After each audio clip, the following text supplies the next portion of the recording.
In Walmart's Hoonuville, everyone readied their cart. The early Black Friday deals are about to start. Online and in the app, such great deals to explore. Everything you love from tech, toys, and more.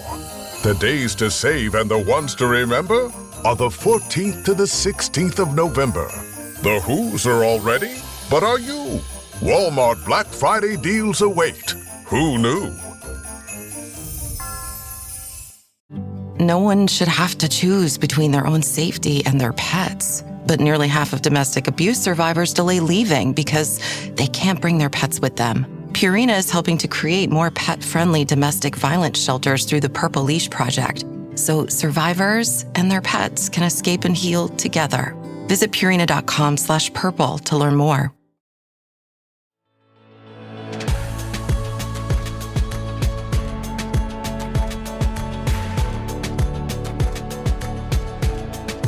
I'm Nicole Khalil, and you're listening to the This Is Woman's Work podcast. We're together. We're redefining what it means, what it looks and feels like to be doing woman's work in the world today. And sometimes that work is uncomfortable, unraveling. Sometimes it's about unlearning and unmasking. And today might be all of those things. On this episode, we're talking about something you and I might be doing without even realizing it. Something that might look like being nice, being helpful, being agreeable, but it's actually costing us far too much. Listen, we all know about fight or flight. We know about freeze, but there's a lesser known fourth F in the trauma response lineup, and that's fawning. It's when we try to stay safe by staying small, by appeasing, pleasing, and shape-shifting ourselves into the version of us that will be most liked, or least threatening, or most useful to the people around us, especially the ones who've harmed us. And it's not a flippant thing. It's not interchangeable with people pleasing. It's not the same as just being nice.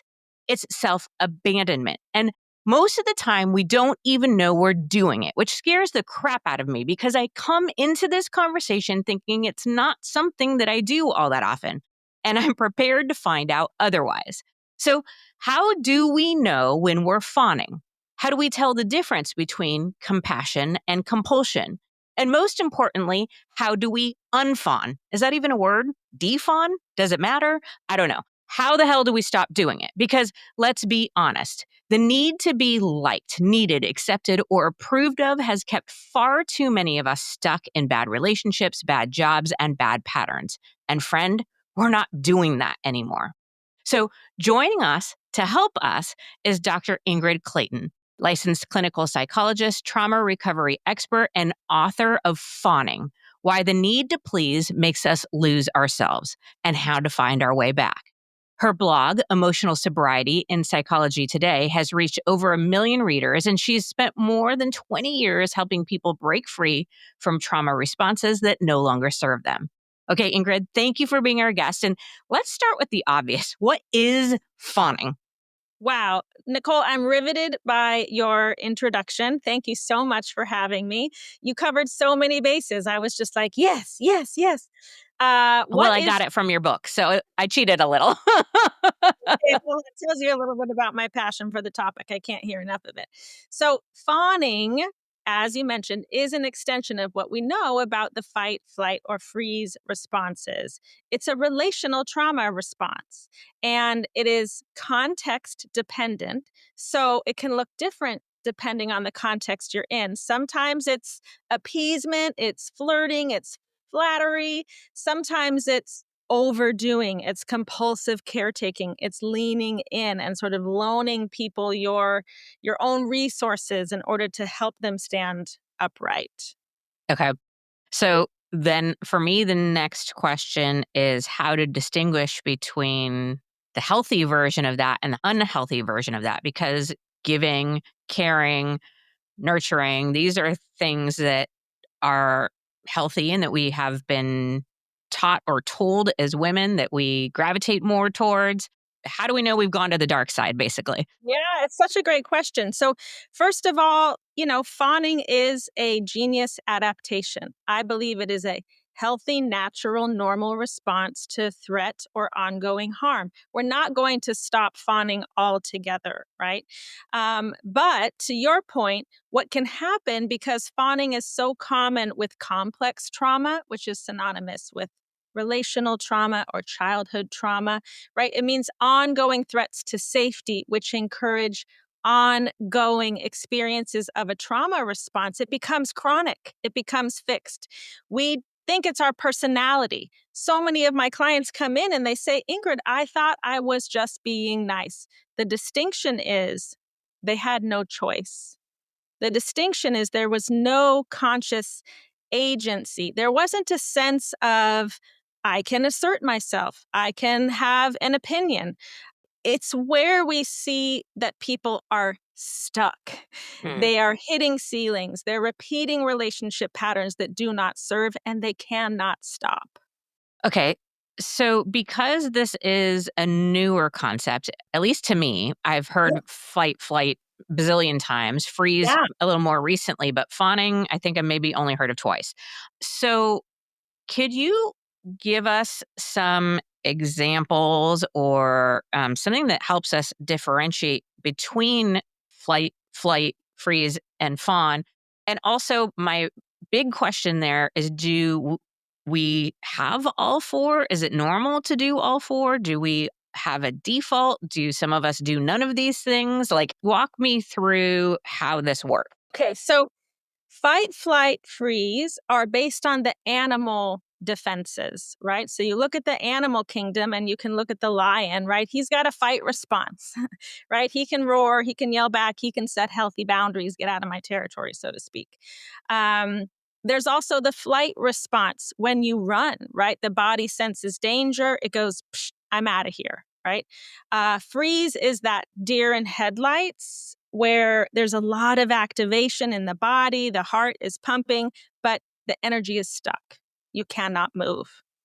So, fawning is this hybrid trauma response where it's one part fight flight or sympathetic activation in the nervous system, and one part parasympathetic activation in the nervous system. So the part that's active is the part that's leaning into relationships to manage the mood, right? To caretake or fix. The part that is downregulated, even depressed or dissociated, is a disconnection from ourselves. We cut off from our opinions, our values, our feelings, sometimes even knowing that we're facing relational harm at all, right? It's this convincing ourselves that, I mean, everything's okay. This isn't that bad. I've got it, right? So it becomes highly adaptive in situations where the body knows instinctively that fight, flight, or freeze would make things worse. Again, you go back to childhood, a kid cannot fight back, right? We live in all kinds of power structures. I often talk about the family system, but let's be honest, we're talking about patriarchy, we're talking about corporate hierarchy, we're talking about class and race. The body intuitively knows that it's not a lion, right? It's not at the top of the food chain. It has to find another way. And so fawning is this other way. And to answer your other question, it's context dependent. So there are some circumstances that might feel safer where someone can have a voice, right? Where they can engage in conflict. It doesn't feel like it's so terrifying, like the stakes are so high. So the body chooses the response that it believes has the greatest chance for safety and survival. It's in a nanosecond. This is not a conscious choice. This is deeply primitive, right? And what happens is, so the body can turn towards different responses at different points in time, but the body remembers what worked. And if day in, day out, you're invalidated, you're not seen, you're silenced, the body gets it, right? Oh, it's not safe for me to be all of me. I need to tuck pieces of me away in order to exist in this equation. And it can become this chronic, fixed response over time that we don't think of as a trauma response at all. This is how we don't see it. Okay. So many questions. Yeah. um, First one is, does gender play a part at all? My brain thinks that women might default to fawn more and men might default to fight more. Is that accurate, or am I just making shit up? You're not making it up. I think that's true, right? That although these are instinctual responses, we are also conditioned towards one response over another. And, it's okay for boys to fight and wrestle and, oh, boys will be boys. And girls are told to please and appease, right? Another name for the fawning trauma response is the please and appease response. So again, it's about the hierarchy. And for most of us living in patriarchy, we know that we are not at the top of that pyramid. And so instinctively we fawn, but also it's what we've been taught. It's what we've been taught, and it's generational trauma, right? It's generations of this response being passed down, even in our DNA. It is not safe. Stay small, stay cute, stay sexy, right? That there's also this aspect, a lot of my clients have presented in this way where they were told, you don't have any power, but the one place you have power is in your looks. And if you dress a certain way and if you appeal, to others and how you smile or how you dress or how sexy you are, that's your place of power. And so that then gets sort of co-opted by the fawning trauma response that intuitively knows this is my safety and security is my sexuality. Mhm. And this leads to what I call sexual fawning, right? Where we don't want to lead with our attractiveness or our sexuality. And yet, when you've been so disempowered for so long, and that's what the body is seeking to find safety, it's going to use whatever currency it can. I feel like you just described the bulk of my 20s. I can think of countless times, and the way you said this, it like hit my gut because it felt so real. But you tuck pieces of yourself away. I was tucking so many pieces of myself into corners, and I was getting the messaging everywhere I looked that so much of my value was in how I look or how I looked Yes. at the time. And I Yes. can see, even in hindsight, like in professional environments where I am like, that didn't make any sense. Why was I doing that? And it was really just a default. It was like, I don't know how to be here as me. So I'm going to use the piece that I know I have some sort of power because I don't feel like I have it anywhere else. That's right. And so this is why you reference sort of defawning, which I do call unfawning. Um, this is why seeing ourselves through this trauma informed lens allows us to make sense of ourselves. It drops the shame, right? I was a child growing up in a fawn response with a stepfather who was, quite frankly, grooming and pursuing me. I had I'm this sorry. felt sense in my body that I was almost prostituting myself. Let me stay in his good graces. I need to keep him liking me while I keep him hopefully at bay. And it becomes this very tricky balance, right? I didn't know that my body was doing everything it could to keep me safe in what was genuinely an unsafe environment. All I felt at the end of the day was, what's wrong with me? Why would I do that? Right. And so now I know, and I can go, oh my gosh, I make sense. It makes sense that I did that. And maybe I don't have to live in a chronic trauma response anymore. How can I start to build a new sense of internal safety now? Okay, so I want to talk about how to build that internal sense of safety. But before we do, you said our body chooses. Yeah. And what I'm hearing is it's really hard to know when you're fawning. And so if our body is choosing, defaulting based on what's worked in the past, but this is not a conscious, like, this is totally going to work in this situation or strategic, it's just a default response that we Yes. might not actually choose if we're conscious to it and we don't know we're doing it. How do we know? Well, I was going to say partially we start by doing exactly what you and I are doing now, which is naming the thing.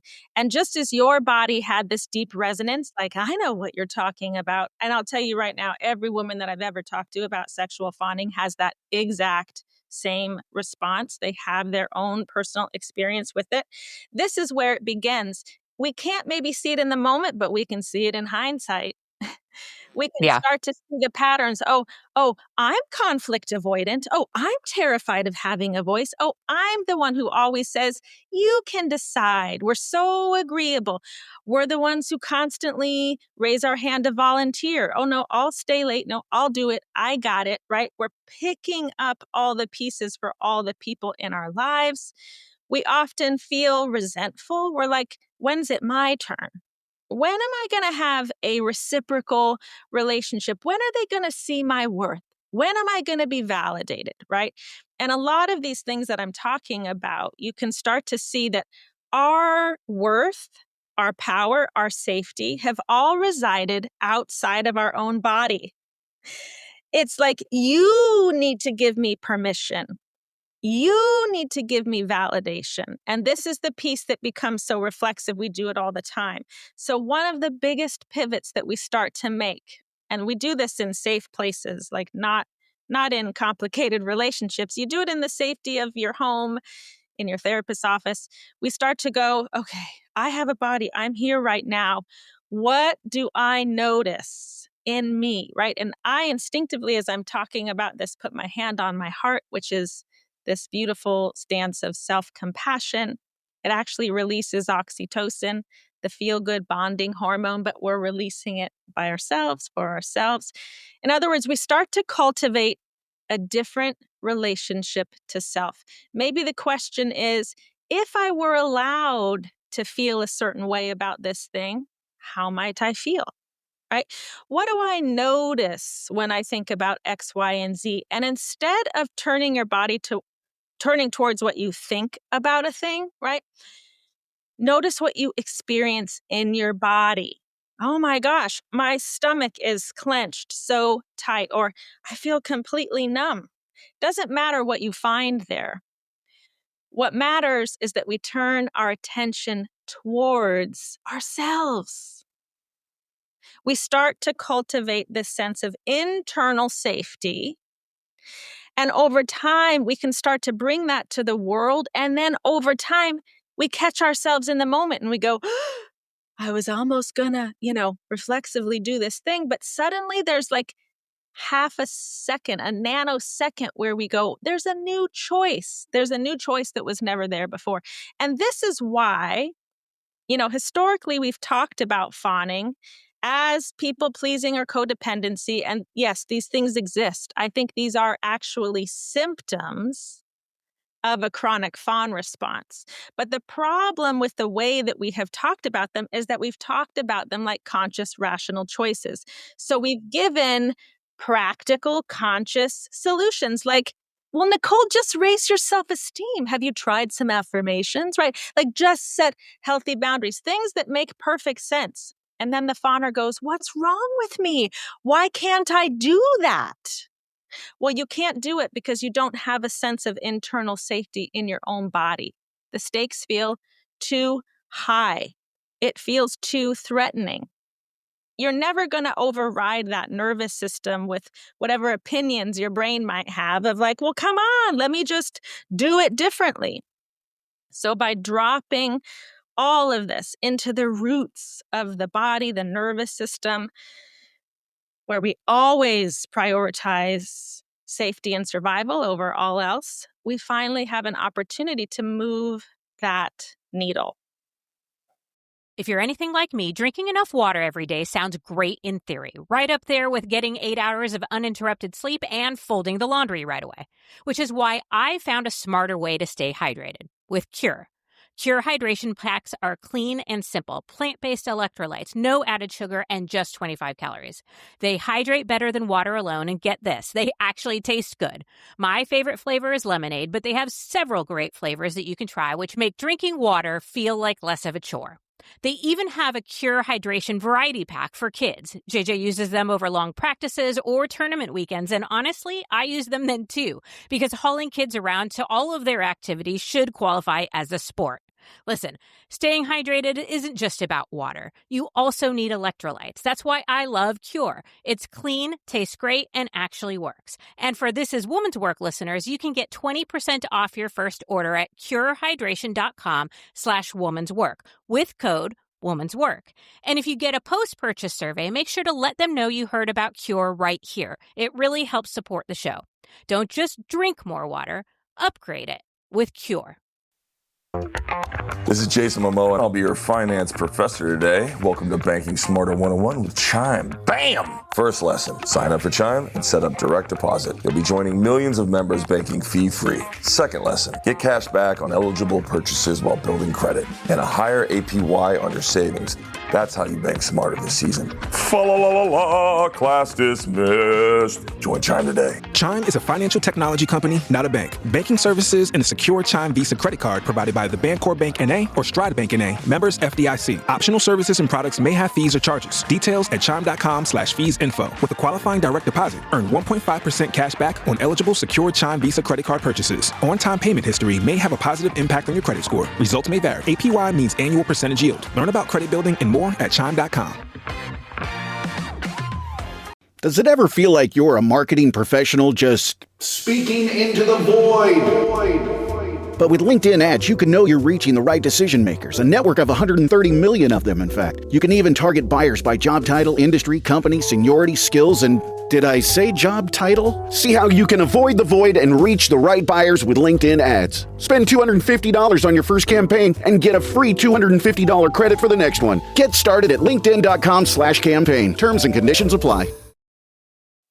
So much of what you're saying aligns with what I know to be true about confidence. That's what I spend my energy researching and coaching. And it's this notion that we have been taught in so many ways to outsource our confidence, right? Like that it's something external to us. Someone or something out there has our confidence, and our job is to find it and get them to give it to us, right? As opposed to what I know to be true is that it's built internally first. It has external expressions, but it's about firm and bold trust in self, which for most of us means connecting to, rebuilding, repairing trust that we've damaged within ourselves or that has been damaged and we've internalized it.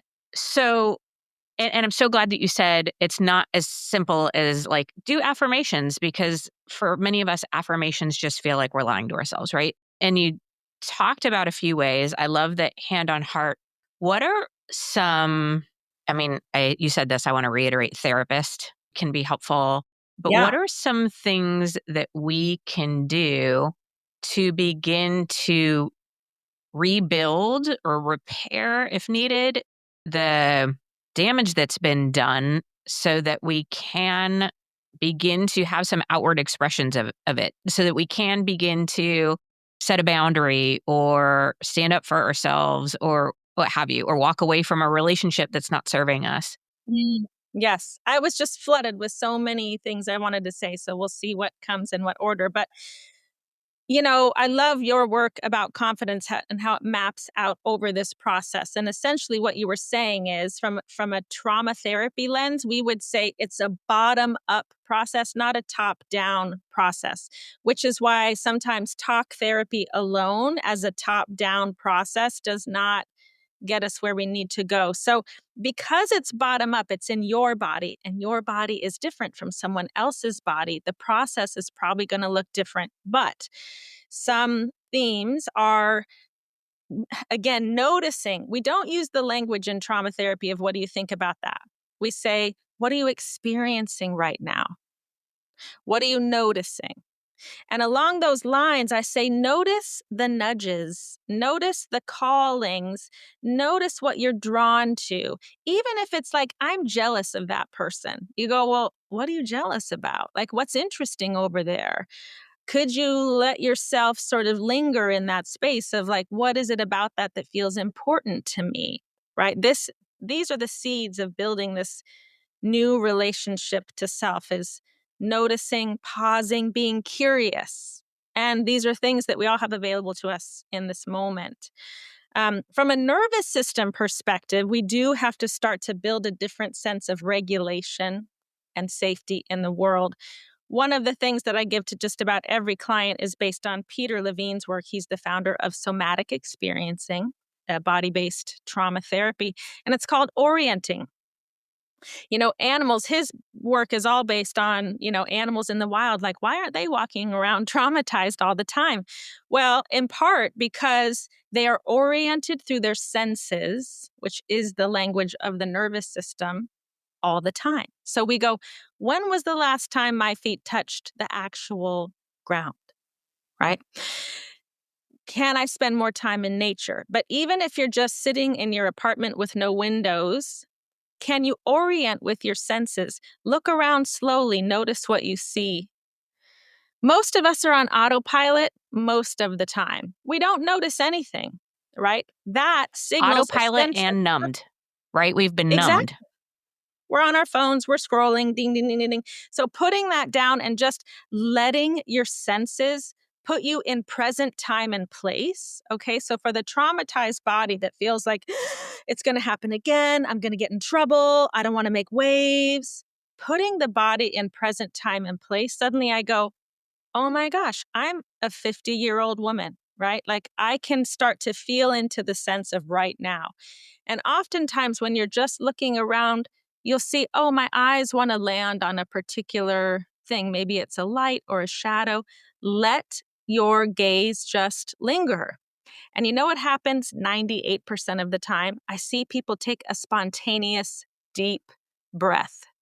It means it's a real breath. They're not efforting like, I'm going to do some breath work right now. Their body is actually regulating and settling. They're cultivating more sense of safety in the moment. And you can do this with all of the senses. Some people have one they like more than the other. They like to close their eyes and just notice what they hear. Have a touchstone, something that you love to kind of rub in your hands or keep in your pocket. It's the thing that just brings you back to center. So it's these types of practices that over time start to build a new sense of awareness and presence in the moment. And then there's things, I tell people, be curious. When do you feel like you're most you? Oh, well, when I'm knitting quietly on the couch, or when I'm listening to this music, it's my favorite music from childhood or whatever. Notice what those things are, and then notice how you feel when you're doing them.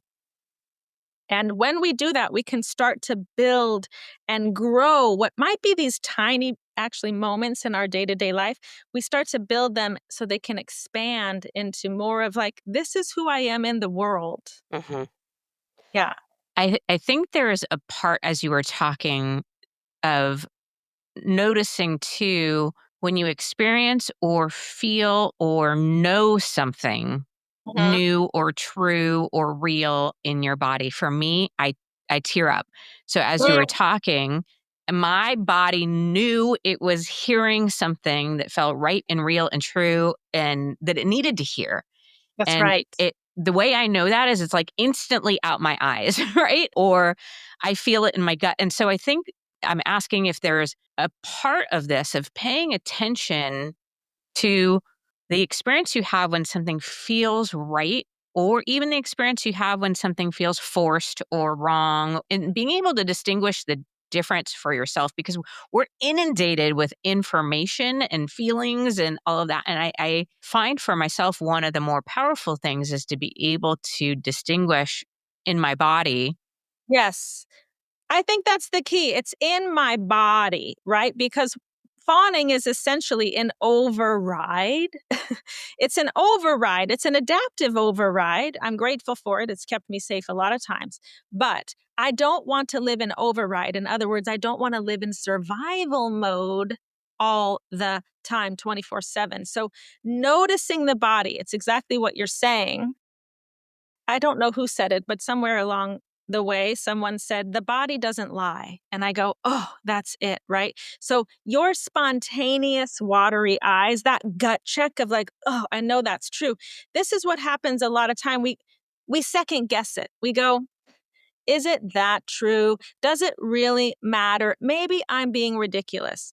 And when we slow things down, we can say, all right, maybe it is ridiculous. Can I set that judgment aside for just a moment and return to that deep feeling, that resonance, that what ultimately is the building blocks for self-trust? Can I just trust it? What if I just trusted it, honored it? What if it were true? And continuing to come back to that feeling in the body. I'm telling you right now, if it's not true, the body will, in some way or another, ultimately reject it.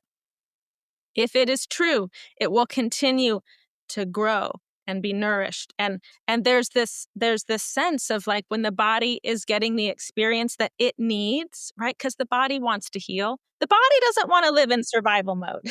So when it starts getting more of this inner attunement, it gets excited. It's like, yes, yes, this is right. So I know it's tricky to talk about because it's so abstract, but when you start to grow these seeds, people recognize it. They go, I feel more me than I have ever felt, or I can't believe I'm holding on to myself in this way. It feels so good. Totally. Okay. So, two thoughts. First, I love the phrase, the body doesn't lie.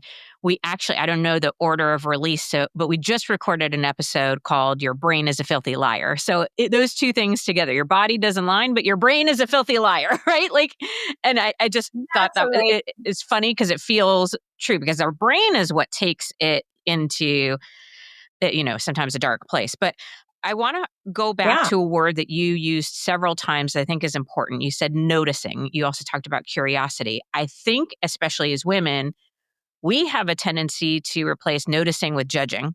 You're talking about noticing what's happening in your body or whatever. And I'm fearful that some people might do this and create a permission slip for them to judge what's happening in their body.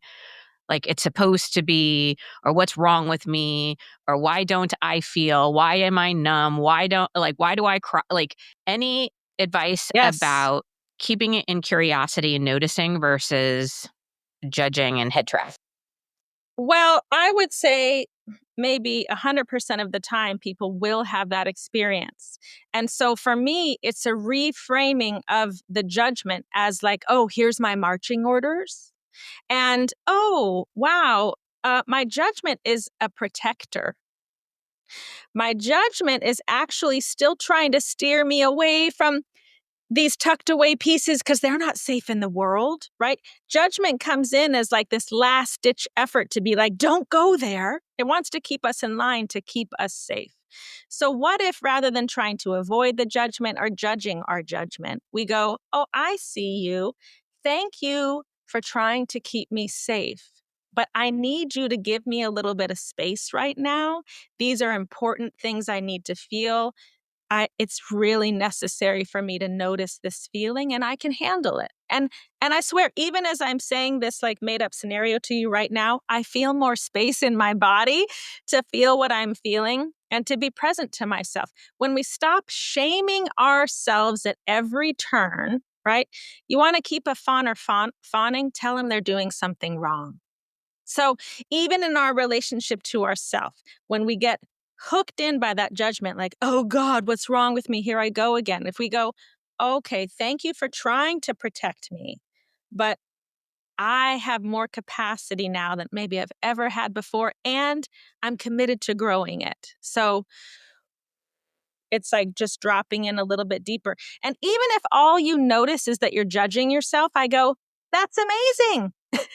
That's great information. It's not something we're meant to avoid. If all you notice is, Ingrid, I'm numb, I can't feel anything in my body, and your tendency is to think I'm doing it wrong, I go, you're noticing that you're numb? You are, feel the power of that. You're actually noticing that you're numb. You're not so numb that you can't even witness your experience. You're actually witnessing it. So all of it is moving in a healthy, bold, and brave direction. And I say, hang out there. I love that. I love that. Okay, my last question is kind of a big one. I might be taking us down a rabbit hole. So, but how is fawning different or similar to codependency? This is the best question. And to be honest, I want us to keep asking this question. I want this dialogue to be happening because, in my experience and in my clients' experience, they really see fawning as the gas for the codependency motor, right? It's sort of like codependency is the outward manifestation of this thing. Okay. But I think codependency has been so stigmatized and pathologized. It's sort of like, stop trying to control. What's wrong with you? You're just addicted to other people. The language around codependency not just shames people, it blames them as though they and their faulty ways are the origins of this behavior. And for me, fawning places the origins of this behavior in necessity, in a system, right? So when you just look at codependency, you feel dysfunctional.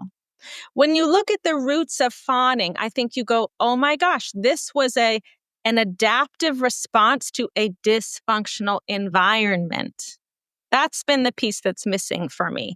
But there might be someone who comes along and says, well, here's an aspect of codependency that I don't think fits into this fawning lens, and I'm 100% open to that. I haven't found it yet. I'll say that. I feel like so many light bulbs went off for me through the course of our conversation. I can't imagine I'm the only one. Thank you so much, Ingrid, for this conversation, for your very important work, and for writing this incredible book so that we can all dive deeper. So, listener, let me remind you, the book is called Fawning. It's available on bookshop.org. Go to your local bookstore. Let's keep them in business, wherever you get books. And if you want to learn more about Ingrid and her work, you can go to her website, ingridclayton.com. We'll put the links to everything and all the ways to find and follow Ingrid in show notes. Thank you again for being our guest. Thank you for having me. I loved this conversation. Me too. Oh my gosh. Okay. Friend, if you have ever apologized for something that wasn't your fault, if you've ever walked on eggshells, stayed silent, bent over backwards, shrunk yourself down, or twisted yourself into a version of you that you don't even recognize anymore, this conversation wasn't just relevant, it was necessary. And I get it. Fawning helped us survive, but it will not help us thrive. So maybe the real work, maybe woman's work, is not about proving how agreeable or acceptable or accommodating we can be. Maybe it's about showing up in our wholeness, being seen in our mess and in our power, and taking up space even when it feels risky. I hope you know this, but I'm going to say it just in case. Your needs matter just as much as anyone else's. Your voice matters even when it shakes. You don't need to earn your place. You already have one. All of this is woman's work.